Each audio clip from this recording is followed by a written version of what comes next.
I had planned a luxurious cruise for my kids as a surprise.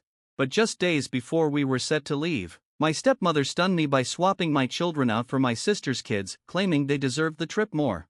My reaction left everyone speechless. I used to believe family meant support, that no matter how much they took advantage of you, or how many insults you swallowed, it was worth it because you belonged to something bigger. But sometimes, family is just a group of people who know you won't say no. I wiped my hands on the kitchen towel and glanced at the clock, 6:47 p.m. Any minute now, my father and stepmother would arrive unannounced, as usual.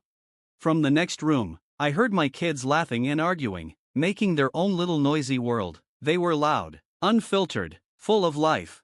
And that's exactly why my stepmother despised them. "They're out of control, you've spoiled them rotten," her voice echoed in my mind, even though our last fight had been days ago. "Do you even discipline them, or do you just let them run wild?" I clenched my jaw but said nothing. There was no point, she had already made up her mind. "Mom, are we really going on the cruise?" Liza asked, bouncing excitedly. "Grandma said it's going to be amazing." I smiled, tucking a loose curl behind her ear.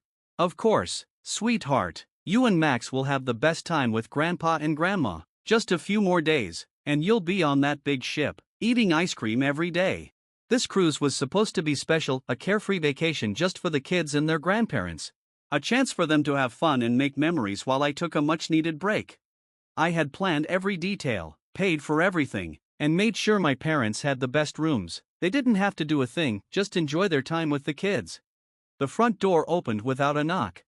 "Hello, darling." My stepmother's voice filled the house, too sweet, too fake. My father followed quietly behind her. He never spoke up, never stopped her.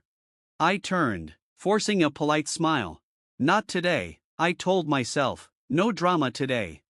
"Good timing," I said. I was just finalizing the cruise details. She smiled, a slow, deliberate smile that made my stomach twist. "Oh, about that," she said, hanging up her coat on the chair. "We had to make a little change." I froze, fingers gripping the counter. "What change?" She sat down like she was about to discuss something trivial, not something I'd spent months organizing. "We decided your sister's kids would benefit from the trip more." Silence. I stared at her, not fully processing her words. "Excuse me?" She sighed like I was the unreasonable one. "Well, after our disagreement the other day, I realized your kids don't deserve this trip. They're too undisciplined, too much trouble. Honestly, I thought it'd be a good lesson for you. You need to learn how to raise them properly." A memory hit me like a slap 3 nights ago at dinner. "Max, Liza, sit properly," my stepmother snapped as my son reached for the bread basket. "They're just excited," I said softly, trying to keep peace. "Excited? They're uncontrollable. Look at them." She snapped her fingers, clutching her wine glass. "You've raised wild animals. No respect, no discipline." "Excuse me?" I said, my patience thinning. "You heard me." She slammed her glass down. "You let them do whatever they want. They need rules. Your sister's kids, well behaved, polite, they listen." "Maybe because they're scared of their mother," I muttered quietly. Her eyes flashed.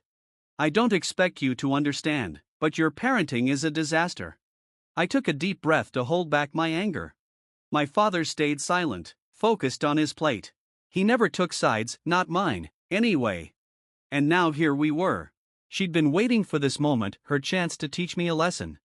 A cold rage spread through me. "You replaced my children?" I said calmly. She waved a hand dismissively. "Oh, don't be dramatic, they'll get another chance. Your sister's kids have had a rough year and are easier to handle. It's for the best." My father shifted uncomfortably but stayed quiet. Something inside me broke. But I didn't yell or argue. I picked up my phone. "Steady." "Oh," I said lightly, "that won't be a problem." With a few swipes, I canceled everything, tickets, rooms, excursions, all gone. Her smile faltered. What are you doing?" I slid my phone into my pocket, meeting her gaze. Problem solved. The room fell silent, thick with tension. My stepmother blinked, shocked. My father cleared his throat, uneasy. "You canceled the trip?" she asked sharply. I met her eyes evenly. "Yes. But that's ridiculous. The cruise leaves tomorrow. Do you know how hard it was to arrange? What will we tell your sister's kids? I folded my arms. Tell them what you told me, that plans changed. Her mouth opened, then closed. My father sighed heavily. Come on, honey, be reasonable. The trip's already paid for. No, Dad, I cut in coldly. I paid for it. If my kids aren't going, no one is. A flicker of realization crossed his face. You mean, everything? The rooms? The tickets? Every last detail, I confirmed. The color drained from my stepmother's face. You're being childish. Am I? I tilted my head. Because I remember someone else changing plans without asking. You decided my kids didn't deserve this. Now, no one goes. She sprang up, fury barely contained. You had no right. No, I said firmly, you had no right to decide that, to treat my children like they're less than your precious golden grandchildren. You wanted to teach me a lesson? Here's one: you don't get to choose how I share my generosity. Her breathing grew heavy, nostrils flaring. She looked to my father for support. But for once, he hesitated, his brow furrowed, something dawning on him, something he should have seen long ago. You canceled everything? He asked softly. I nodded. And you're okay with losing all that money? I laughed shortly. Don't worry, I'm getting a refund. Her eyes widened. What? I pulled out my phone again, showing them an email confirmation from the cruise line, full refund. The travel insurance covered cancellations for any reason, and since I booked through my work account, I pulled some strings. Every penny is coming back. The room was silent for a moment. Then my stepmother's face twisted with fury. Me. I just undid all your work in 2 minutes, I said, sliding my phone back into my pocket. Hope it was worth it. You are so ungrateful, my stepmother hissed, dragging me back to the present. I exhaled slowly. Grateful? For what? For being told my children aren't good enough? For being treated like a second-class citizen in my own family? She stepped forward, jabbing a perfectly manicured finger into my chest. I've done nothing but try to help you. I let out a cold laugh. Help me? I took a step closer, lowering my voice. Let's define what help looks like to you.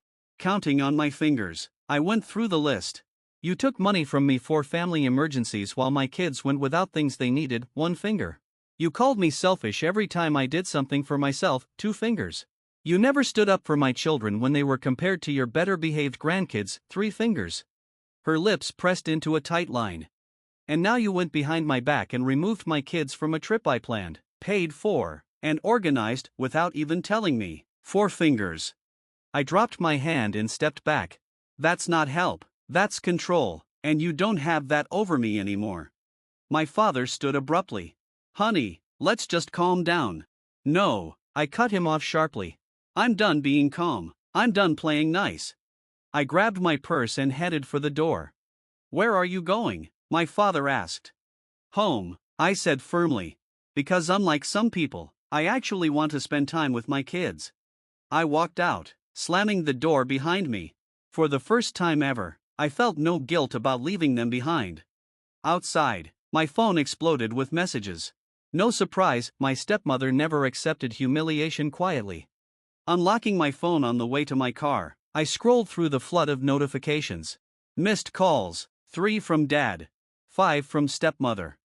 New messages: stepmother, you're being ridiculous. Call me back so we can fix this mess. You will apologize. I don't care how angry you are. You will not ruin this trip for your father. New message: Dad, sweetheart, can we talk? I snorted. Now he wanted to talk. Sliding into my car, locking the doors behind me, my hands trembled, not from fear, but from the adrenaline of standing up to them. Taking a deep breath, I placed my hands on the steering wheel. Just then, another notification popped up. Incoming call, my sister. Oh, here we go. I exhaled sharply and declined. 15 minutes later, there was a furious knock on my door. Not a polite knock, a pounding, impatient fist against wood knock.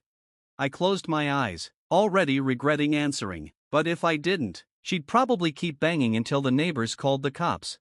Sighing, I opened the door. There she was.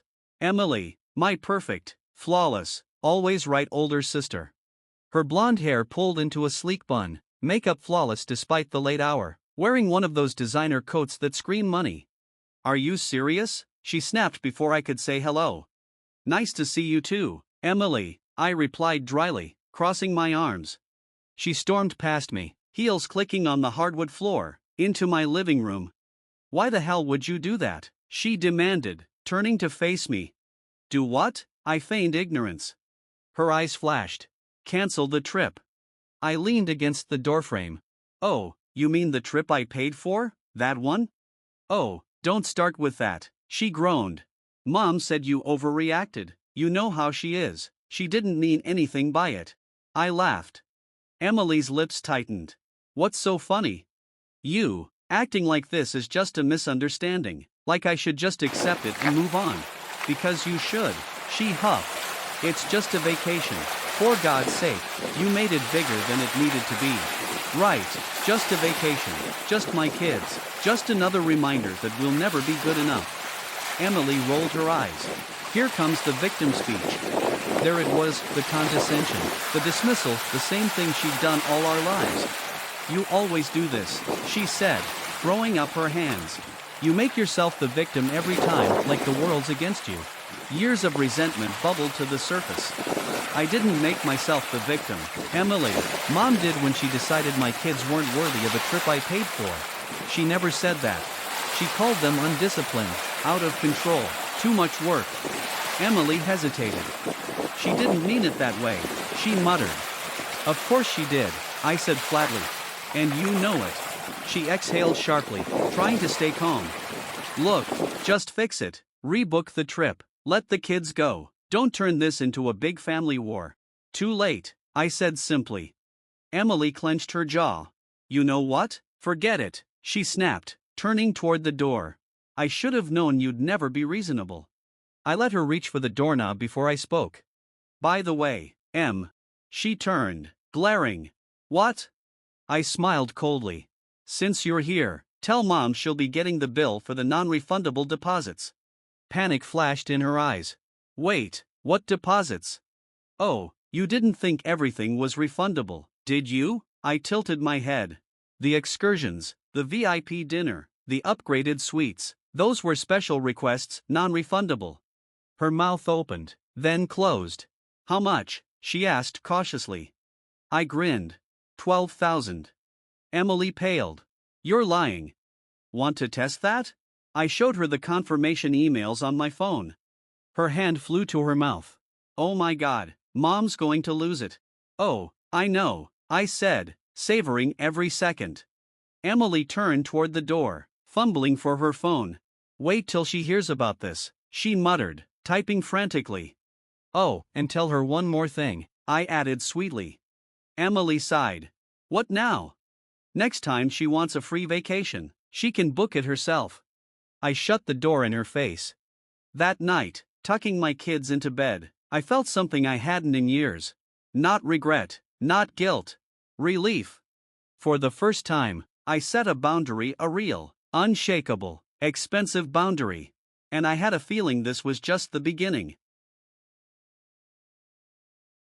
I cut him off, feeling a sharp finality settle in my chest. This was my last act of generosity, and they let her throw it all away.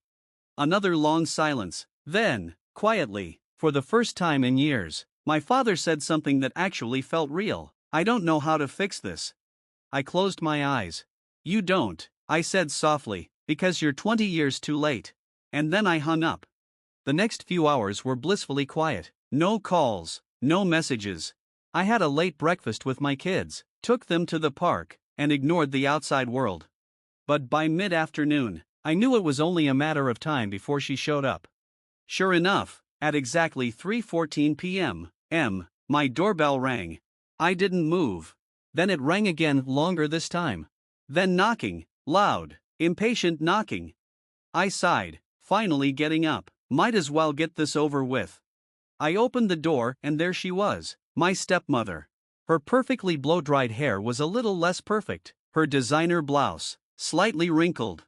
But her eyes, oh, they were filled with pure fury. "We need to talk." I leaned against the doorframe, arms crossed.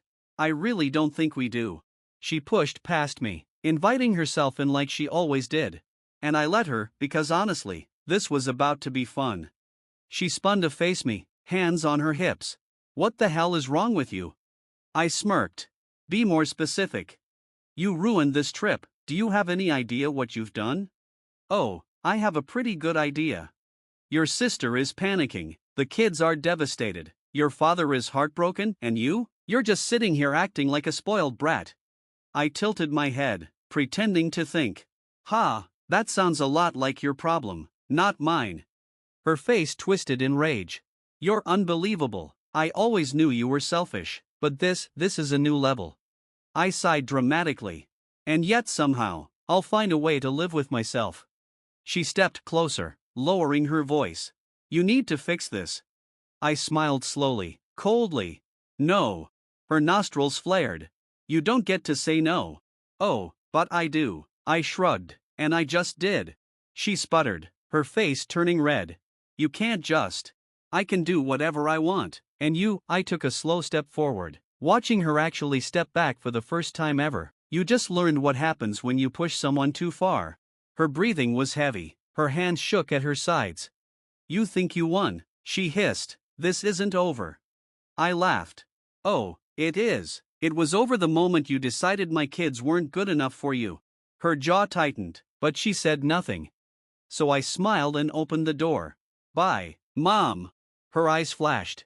She hated when I called her that in that tone, dripping with sarcasm, stripping the word of any warmth. She stormed out. And this time, I locked the door behind her. That night, as I tucked my kids into bed, my daughter looked up at me, frowning. Mommy? Yes, sweetheart? Did we do something bad? She whispered. Is that why we're not going on the trip? My chest tightened painfully. I brushed her hair back gently. No, baby, I said softly, you didn't do anything wrong. She looked at me for a long moment, then she nodded and rolled over, hugging her stuffed bear close. And as I stood there, watching my children sleep, I felt something shift deep inside me. This wasn't just about revenge anymore. This was about protecting them. And if that meant burning every last bridge to keep them safe from this family, then so be it. The silence after my stepmother left felt different this time. It wasn't heavy with guilt. It wasn't suffocating with regret. It was peaceful. For the first time in my life, I had said no, and I meant it. I sat in my living room, staring at my phone, waiting for the next round of attacks. But something told me I wouldn't have to wait long. Sure enough, not even an hour later, my phone buzzed. Incoming call, Dad. I exhaled slowly, debating whether to let it go to voicemail. Then, almost immediately, another notification popped up. Incoming call, stepmother. Then another. Incoming call, Emily. I rolled my eyes. They were desperate now, and desperate people, they made mistakes. I let them all go to voicemail. But Emily wasn't one to give up easily. Within seconds, my phone vibrated again. New message, Emily, pick up the phone. Mom is losing it. Dad's freaking out. You need to undo this, now. New message, Emily, she's talking about getting lawyers involved. I smirked. Oh, this just keeps getting better. I tapped my fingers against my knee, thinking, they wanted to play dirty? Fine, I'd show them how dirty I could get. I opened my email, scrolling until I found what I was looking for, a contract. A fully executed contract. I clicked on it and let the text sink in, smiling to myself. Oh, they were going to hate this. Flashback, 2 months ago. That's a lot of money, my coworker Ryan said, staring at my screen. I know, I muttered. You sure you want to put it all toward the cruise? It's for the kids, I said automatically, but something nagged at me. And your stepmother? You trust her with this? Ryan raised an eyebrow. I hesitated. No, I didn't trust her, not even a little. Then protect yourself, he shrugged. Get something in writing, a contract, make it official. I stared at him. A contract? Yeah, a simple one, just something that says they agree to certain conditions. Since you're paying for it all, if they break the agreement, they owe you. A slow grin spread across my face. Ryan, I said, you're a genius. Present day. I clicked forward on the email and sent it directly to Emily. It took 30 seconds for my phone to ring again. Incoming call, Emily. This time, I answered. What the hell is this? She screeched before I could say hello. I smiled, settling back into my couch. That, dear sister, is a legally binding agreement. You can't be serious. Oh, I am. You're actually making mom pay you back? She agreed to my terms when she let me cover the entire trip. I said simply. She accepted my money. She signed a contract, and now she's in breach of that contract. So yes, she owes me. Silence. Then in a lower, angrier tone, Emily whispered, Mom is going to lose her mind. She should have thought of that before screwing me over. Emily took a slow breath, trying to keep her voice steady. Okay, let's just be reasonable. Maybe we can work something out. Oh, now you want to negotiate? I asked, amused. Look, we can figure this out without lawyers, right? She said quickly. Maybe mom can pay you back in installments, or maybe you can just. No, what do you mean no? I mean no, Emily. My voice hardened. Mom always gets away with this crap. She manipulates, she twists things, she does whatever she wants, and you and dad let her. Well, I'm not playing anymore. She owes me money, and she's going to pay it. Emily was silent. For the first time in her entire life, she didn't have a comeback. You're serious, she finally muttered. Dead serious. You'd actually sue her over this? If she pushes me? Yes. Another long silence. This is going to destroy the family, Emily said quietly. No, Emily, I said calmly, coldly, finally free. This family was already broken. I'm just done pretending it wasn't. And then I hung up. That night, I opened a bottle of wine, curled up on my couch, and waited. Waited for the fallout. For the meltdown. For the moment my stepmother realized she wasn't in control anymore. And sure enough, at exactly 9:02 p.m., my phone exploded with calls. Dad, Emily, stepmother. I didn't pick up. Because this time, I was done.